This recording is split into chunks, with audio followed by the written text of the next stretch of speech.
오늘의 사연 시작합니다. 안녕하세요. 저는 28살에 직장 다니는 여자입니다. 평소 채널에 올라온 사연을 보면서 세상에 별의별 사람들이 다 있다 싶었네요. 시어머니란 인물은 다 정말 그 정도로 나쁜 사람일까? 사랑해서 결혼한 거일 텐데 배우자를 부정하고 설마 그렇게까지 할까라고 생각했어요. 왜냐하면 도저히 제 상식으로는 상상이 안 갔거든요. 또 내 자식이 내 형제가 사랑하는 사람인데 그 사람한테 그렇게 악독하고 비상식적으로 대할까 싶었죠. 하지만 세상에나 제가 그런 일의 주인공이 될 줄 정말 몰랐네요. 제가 겪은 세상의 별의별 일을 한번 써볼게요. 저에게는 결혼을 약속한 사람이 있었어요. 그런데 예비 신우이의 말도 안 되는 시집살이를 겪고 나서 남친하고 헤어지게 되었네요.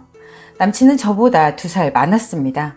저희는 친구 결혼식 갔다가 만났습니다.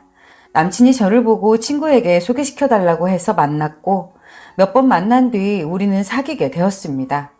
2년 정도 연애 기간 끝에 결혼을 하기로 약속했어요. 그래서 남친 집으로 인사를 가게 되었죠. 남친 부모님을 처음 뵙는 자리였어요. 거기에다 결혼 이야기까지 해야 한다니 진작에 남친 부모님께 인사드리고 편하게 지낼 걸 싶더군요. 그래서 저는 옷도 단정한 걸로 새로 샀습니다. 화장도 평소 때보다 더 신경을 써서 하고 이것저것 신경이 쓰이는 게 한두 가지가 아니더군요. 부모님께 드릴 선물도 오랜 고심 끝에 아버님께 드릴 선물로는 넥타이를 골랐고 어머니께는 꽃다발을 사드리기로 했습니다. 그렇게 남친네 집에 인사를 갔고 부모님께 선물을 드리니 좋아라 하시더군요. 뭘 이런 걸 사오느냐고 다음부터는 편하게 몸만 오라고 하셨어요. 그런데 집에는 남친의 부모님뿐만 아니라 남친의 누나들이 다 와 있더라고요. 저는 부모님만 계신 줄 알고 간 건데 깜짝 놀랐네요. 남친의 형제 관계는 일남 3녀예요. 누나가 3명이고 남친은 막내입니다. 누나들은 모두 결혼했어요. 예전에 제 친구들이나 지인들한테 남친의 형제 관계를 이야기한 적이 있었어요. 그 이야기를 듣는 사람들은 모두 다들 시집가면 제가 힘들 거라고 그냥 연애만 즐기다 결혼은 다른 사람하고 하라고 이야기하더군요. 때리는 시어머니보다 말리는 시누이가 더 밉다 라는 말이 있듯이 시어머니 시집살이보다 시누이 시집살이가 더 힘들고 보통 문제가 아니라고 절대 결혼은 하지 말라는 거예요. 저는 그런 말을 듣고 솔직한 심정으로는 딱히 그런 말이 피부에 와닿지 않더라고요. 그래서 대수롭지 않게 여겼습니다. 그 이야기를 들었을 때는 남친하고 이렇게 결혼을 하게 될 줄 몰랐기 때문에 그렇게 생각했던 거죠. 그리고 설마 그렇게까지 하겠나 싶기도 했어요. 그런데 막상 결혼을 결심하고 나니 그 이야기가 떠오르더라고요. 그래서 남친한테 그 부분이 고민이라고 이야기를 했습니다. 그런데 남친은 도대체 누가 그러더냐고 하더군요. 그래서 제 친구들이 그런다고 했죠. 미혼인 친구들도 그러고 결혼해서 잘 살고 있는 애들도 그러더라. 하나같이 그렇게 이야기를 하니 저도 처음에는 별 생각하지 않았는데 막상 결혼을 결심하게 되니 그 부분이 마음에 걸린다고 했죠. 그 말을 듣더니 남친은 친구들이 부러워서 시샘하는 거라더군요. 그리고 친구들하고 무슨 문제 있느냐고 하는 거예요. 별로 안 친한 거 아니냐고 하면서요. 그러면서 다른 사람들은 어쩐지 몰라도 자기네 누나들은 절대 안 그런다고 걱정하지 말라고 큰 소리를 치더라고요. 그런 말을 하는 제가 답답하다는 듯이 가슴까지 치면서 이야기했어요. 자기 누나들은 우리가 결혼하면 도리어 도움을 줄 거라고 했습니다. 하도 남친이 자신만만하게 이야기하길래 저는 그 말을 믿었어요.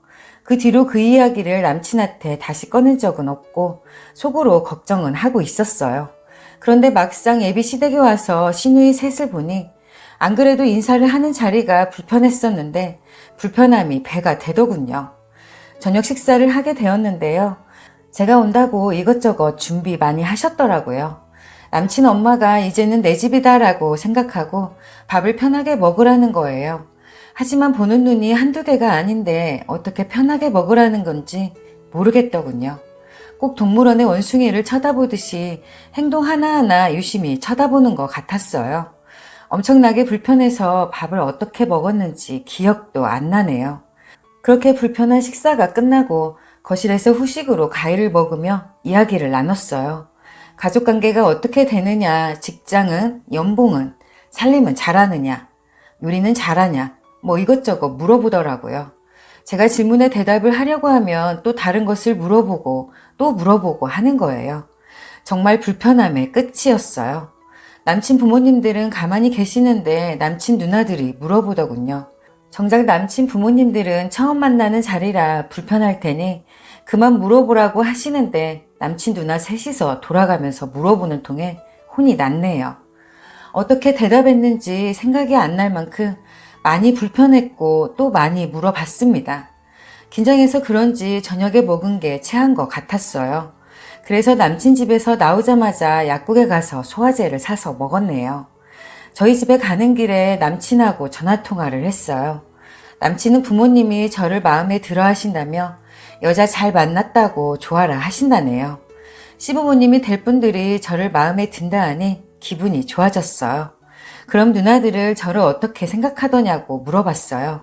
그랬더니 남친은 그냥 괜찮대 라고 하더군요. 부모님 이야기할 때와 다르게 시큰둥하게 이야기하는 거 보니 남친 누나들은 제가 마음에 안 들었다라고 생각했죠. 저는 더 물어보고 싶었지만 남친은 피곤하다며 전화를 끊었고 누나들 문제는 대수롭지 않게 여기고 넘어갔습니다. 그런데 그렇게 생각하고 넘어간 게 저의 크나큰 오산이었고 실수였다는 사실을 깨닫는 데는 그리 오랜 시간이 걸리지 않았습니다. 인사 다녀온 지 며칠이 지난 날이었어요.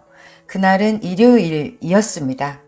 오랜만에 일요일에 다른 약속을 잡지 않고 집에서 푹 쉬려고 했습니다. 그런데 모르는 번호로 전화가 왔어요. 받아보니 남친 큰 누나더라고요. 제 전화번호는 어찌 알았나 싶었죠. 어디냐고 물어보길래 집이라고 했어요. 그랬더니 잠깐 할 말 있으니 만나자고 하는 거예요. 저희 집 근처 전철역으로 지금 나오라고 하더군요. 저는 도대체 무슨 일로 그러나 싶었어요. 전철역으로 나가니 남친 누나 셋이서 함께 있었습니다. 언니들은 저를 보자마자 갈 데가 있다며 자기 차에 무작정 저를 태우고는 어디론가 가는 거예요. 아니 지네들이 나를 언제 봤다고 이렇게 막무가내로 행동하나 싶어서 기분이 엄청나게 나빴어요. 저는 도대체 무슨 일이냐고 지금 어디 가느냐고 물어봤습니다. 그랬더니 오늘이 어머니 생신이라며 음식 장만 해야 하니 장을 보러 간다고 하는 거예요. 내 의사를 물어봐야지. 당신들이 뭔데 이렇게 마음대로 하는 거야? 도대체 뭐 하는 짓이야? 라는 말이 목구녕까지 올라왔지만 참았어요. 도저히 나오지 않더라고요. 대형마트에 도착했고 얼마나 거하게 차리려고 그러는지 이것저것 엄청나게 많이 사더군요. 장을 다 보고 남친네 집으로 가게 되었고 집에는 아무도 없더군요. 남친의 누나들은 서프라이즈 해주려고 그런다고 어머님에게는 비밀로 했다고 이야기하더군요. 남친이 부모님 모시고 백화점 가서 선물 사드리고 온다고 했으니 그동안 얼른 해야 한다고 하는 거예요. 남친도 알고 있었다니 어이가 없었어요. 그러면 저에게 귀뜸이라도 해주지 짜증이 났어요. 그런데 더 기가 차는 일이 저를 기다리고 있었어요. 남친의 누나들은 해야 할 음식 종류가 적힌 종이를 저에게 내미는 거예요. 저는 그걸 손에 받아들고 어쩌라고 뭐 하자는 거냐는 얼굴로 쳐다봤습니다. 그랬더니 제일 큰 언니가 뭐 하는데 가만히 있느냐고 그러더군요. 시간이 없다며 얼른 빨리 시작하라고 했습니다. 그러면서 저만 쳐다보고 있는데 남친의 누나들은 요리를 할 마음이 없어 보이더군요. 그래서 저는 그러니까 이걸 전부 저 혼자 하라는 거냐고 물어봤어요. 그랬더니 며느리가 될 사람이 직접 차려주는 생신상 받으면 엄마가 얼마나 좋아할 거냐며 저보고 혼자 하라는 식으로 이야기하는 거예요. 그러면서 저번에 우리한테 요리 잘한다고 하지 않았냐고 그러더군요. 인사 갔을 때 요리 잘하느냐고 물어봐서 웬만한 거는 한다고 했는데 못한다고 할 걸 한 후회가 들었어요. 아무리 그래도 제가 직접 생신상을 차린다고 제 입으로 한 것도 아니었잖아요. 지네들 마음대로 영문도 모르는 저를 끌고 와서 지네들 엄마 생신상 차리라고 하고 도와주지도 않는 건 너무한 거 아닌가요? 그래서 도와달라고 했어요. 그랬더니 본인들은 요리를 잘하지 못한다네요. 그럼 저 혼자 저걸 다 어떻게 하느냐고 했습니다. 그랬더니 저번에 요리 잘한다고 했잖아 라고 하면서 그럼 우리 부모님 앞에서 거짓말한 거야? 그렇게 안 봤는데 어떻게 처음 만난 자리에서 그럴 수 있어? 이러는 거예요. 세 명이 저를 가운데다 두고 저한테 다그치듯 이야기하더라고요. 저는 누가 거짓말 했느냐고 저희 집이 아니라 주방 기구 어디에 있는지도 모르고 소금 설탕 이런 것도 어디에 있는지 모르는데 어떻게 요리를 하느냐고 했습니다. 그리고 이렇게 많은 요리를 혼자서는 못한다고 했어요. 그러니까 같이 하자고 했습니다. 그랬더니 싱크대 열어보면 다 있다고 알아서 찾아서 하라네요. 도저히 말이 안 통했어요. 그러더니 지네들이 있으면 걸리적거릴 테니 요리할 동안 집 앞 커피숍에 가 있겠다고 다음에 전화하라더군요. 제가 뭐라고 할 새도 없이 수고하라고 한마디를 하고 지네들끼리 나가 버렸어요. 저는 정말 어이가 없어서 화가 났어요. 그래서 남친한테 전화했습니다. 그런데 뭘 하는지 전화를 안 받더군요. 이것들이 다들 짜고 나를 골탕 먹이는 거였어요. 그 상황이 정말 답답해 미치겠더군요. 남의 집에서 그것도 한 번 본 애비 시어머니의 생신상을 차려야 하는 이 상황이 짜증이 나고 성질이 났습니다. 도대체 제가 뭐하고 있나 싶더라고요. 남친에게 계속 전화했지만 안 받았어요. 그러다 저는 더 이상 참는 것은 무리라는 생각이 드는 거예요. 더 참다가는 속병이 들 것 같았어요. 내가 더러워서 이런 몰상식한 집구석의 아들하고는 절대로 결혼 안 한다라고 생각했죠. 하지만 이대로 그냥 아무것도 하지 않고 돌아가면 두고두고 후회할 것 같았어요. 그것들한테 받은 건 반드시 배로 돌려줘야 나중에 후회가 없을 것 같더라고요. 그래서 장봐온 걸 주방에 펼쳤습니다. 그리고 칼과 도마를 꺼냈어요. 저는 장을 봐온 걸 다 칼로 다지기 시작했습니다. 양배추부터 시작해서 대파, 당근, 양파 등등 각종 채소들을 다 다졌습니다. 또 소고기, 닭고기를 칼로 조각조각 잘랐습니다. 냉장고에서 김치를 찾아서 김치도 잘게 잘랐습니다. 다질 수 있는 건 다 다지고 난 뒤 주방에 다 뿌려 버렸어요. 고추장, 된장, 참기름까지 다 부어 버렸어요. 그러는 중간에 나중에 그것들이 이 상황을 보면 어떤 표정을 지을까라는 생각에 웃음이 나오더군요.